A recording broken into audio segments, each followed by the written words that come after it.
États du Sahel, AES. Soucieux de préserver la dignité de leur peuple,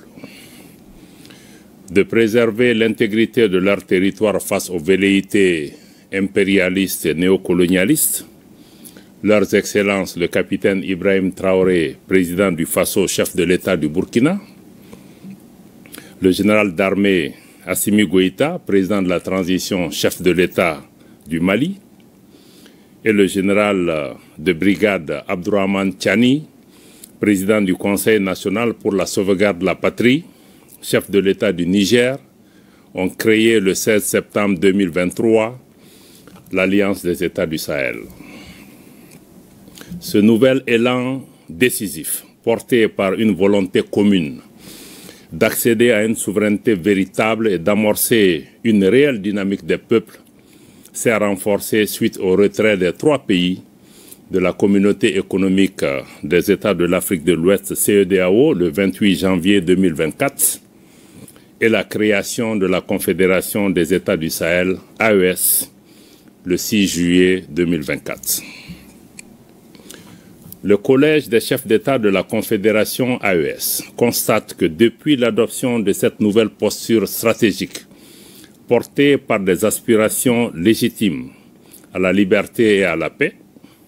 la junte française impérialiste sentant ses intérêts menacés, appuyée par certains chefs d'État de la sous-région, tente désespérément de porter un coup d'arrêt à la dynamique émancipatrice enclenchée par l'AES. En réitérant le caractère irréversible et immédiat du retrait des pays de l'AES de la CEDEAO, dans sa déclaration du 14 décembre 2024, le Collège des chefs d'État de l'AES considère, à juste titre, la décision de proroger pour 6 mois le retrait du Burkina, du Mali et du Niger de la CEDEAO comme étant une énième tentative qui permettrait à la junte française et à ses supplétifs de poursuivre la planification et la conduite des actions de déstabilisation contre l'AES. En lieu et place d'une gestion concertée entre l'AES et la CEDEAO, des aspects techniques liés au retrait avec effet immédiat, le Collège des chefs d'État a été surpris par cette décision unilatérale de prorogation qui ne saurait lier les pays de l'AES.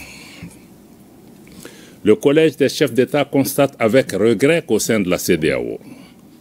des manœuvres de déstabilisation sont régulièrement initiées par une poignée de chefs d'État qui imposent leur agenda, leurs desiderata et des agendas étrangers au reste de l'organisation. À l'évidence, ces actions viennent prouver que la question sécuritaire à laquelle s'attaquent avec succès les pays de l'AES dans la sous-région et dont les bénéfices profitent à toute la région n'est pas une préoccupation réelle pour ces acteurs à la solde d'un maître aux abois. Aussi, le Collège des chefs d'État suit avec une grande attention les manœuvres de tromperie initiées par la junte française, prétextant de fermer ses bases militaires dans certains pays africains pour les remplacer par un dispositif moins visible, mais poursuivant la même velléité néocoloniale. À ces activités s'ajoutent des opérations de réorganisation et de regroupement des groupes terroristes dans le bassin du lac Tchad et dans le Sahel et dans certaines zones frontalières, à savoir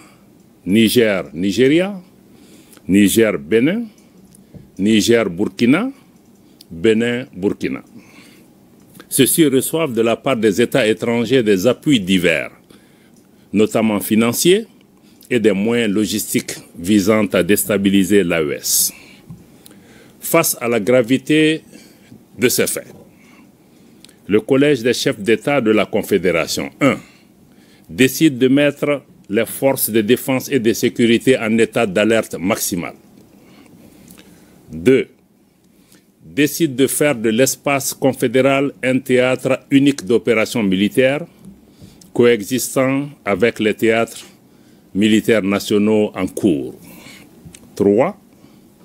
appelle les populations de l'AES à redoubler de vigilance, à dénoncer systématiquement tout fait suspect aux forces de sécurité et à rejeter les propositions d'enrôlement au sein des groupes terroristes. Le Collège des chefs d'État réitère son engagement à poursuivre avec détermination le combat